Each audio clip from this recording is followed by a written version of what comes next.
drive, ambition, all these things come in, as far as I'm concerned, they all come in together.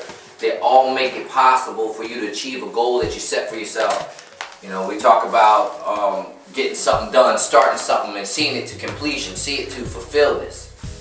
And the drive and dedication, vision, focus, all of that is very, very, very necessary to get that across. And if you teach people something, then you better be doing it too, because the people that you so-called are teaching or that are watching you, you know, they hear the words, but they see the action more than they hear the words. So when you tell someone, if you start something, then finish it, but then when you start something, you don't finish it, they hear more and louder and clearer, it's okay not to finish something, then they hear you say, finish what you start.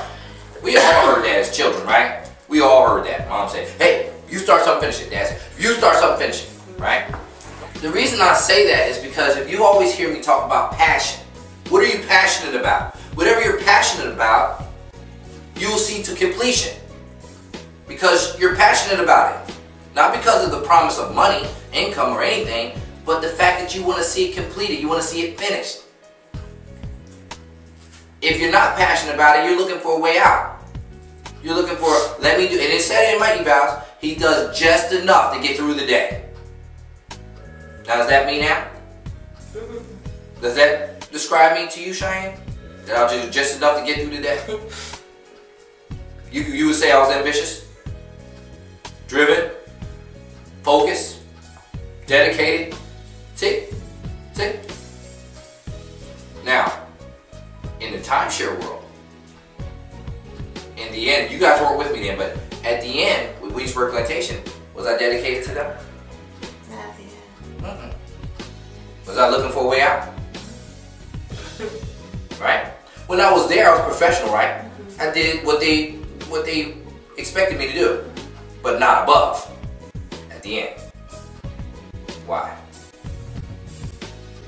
You don't want to be there. I didn't want to be there. I lost my passion for it. That's a simple answer. I know no one teaches that. Always remember, it's okay to push yourself. Push your to the limit. To your limit, right? Because that's the only real way to truly reach and find what your real limit is. In other words, when you start doing something, you don't know your limit. You say, oh, I had enough. You don't know that. You don't know that. You know when you know that? You know when you really know that? When you can't get it off you anymore. You can't get it off you. So you push yourself to a limit where you say, oh, that's it. I can't do this. This is where I'm okay, we got to do something else that's not working. There's my limit for that. Right?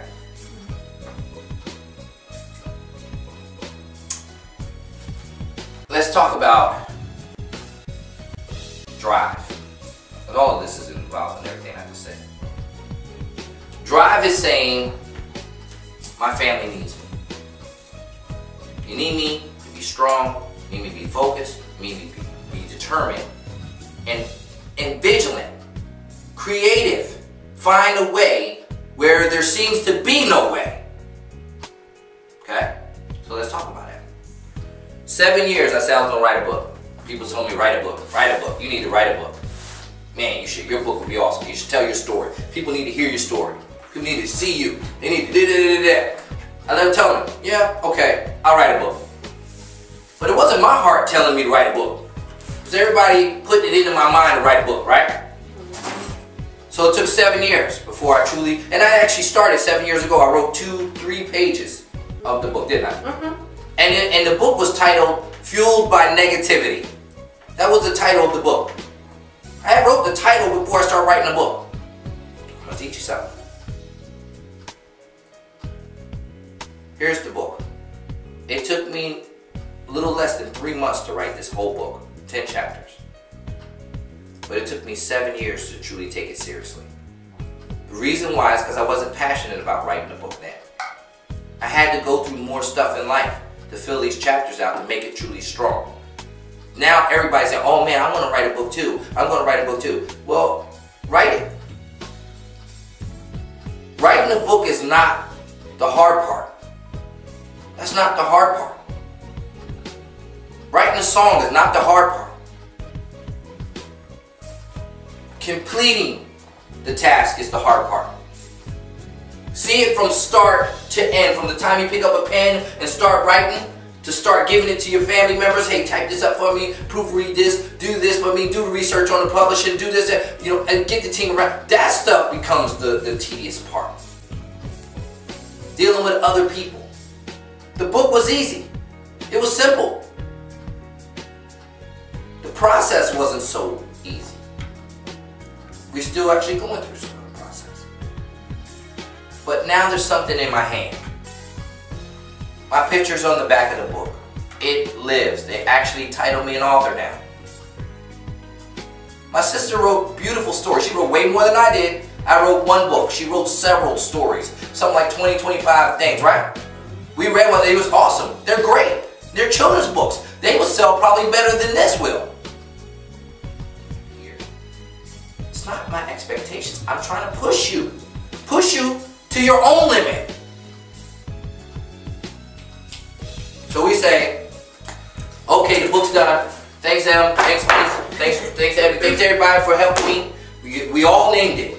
We all had a part in naming it, even though I tweaked it a bit. Right? We all had a part in naming this book, didn't we? We all sat here and we said, hey, what do you think? What do you think? Right? Because I want you guys to be a part of it. But that's not it either, is it? Now the book has to come out. Bless you. Bless you. Right? I'm using a real life scenario because we all have situations that we have to deal with. We all do.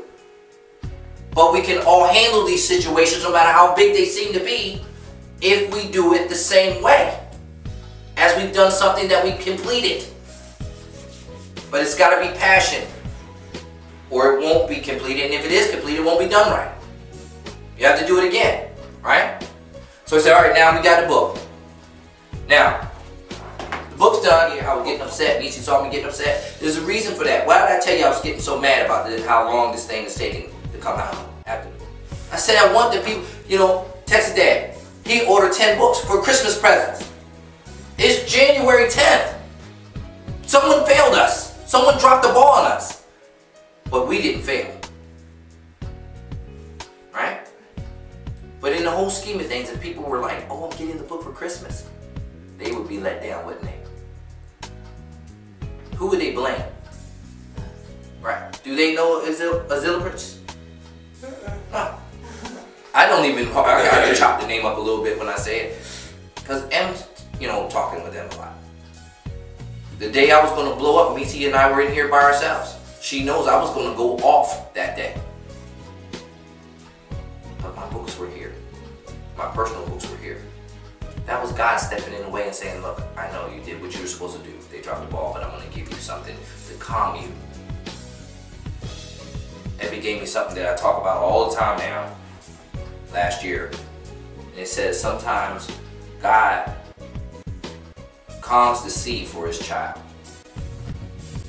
A raging sea calms the sea for his child. And sometimes God allows the sea to rage and calms the child. This is one of those times where he did this for me again.